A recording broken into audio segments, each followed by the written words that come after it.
জামাইয়ের এক্স, এর জন্য কতগুলো মানুষের সাথে আমাদের ঝামেলা হয়েছে জানেন, যে বলার বাইরে।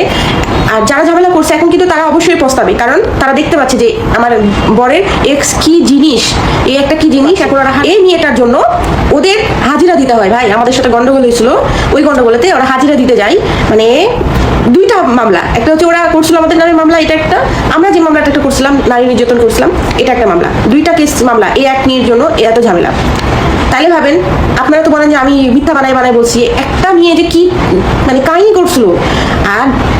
আর বলছি না, থাক, আমার বলার ইচ্ছা নাই বলাটার কারণ, এখন বলার কারণ মানে রাগে আসলো, কারণ আমাদের পেজ নষ্ট হয়েছিল। তো এই যে এই ঝামেলাগুলো এ একজনের জন্য হয়েছে। আর এই যে মেয়েগুলো ঝামেলা করছিল, ওরা এখন অবশ্যই আমার মনে পস্তায় যে কার জন্য আমি গেছিলাম।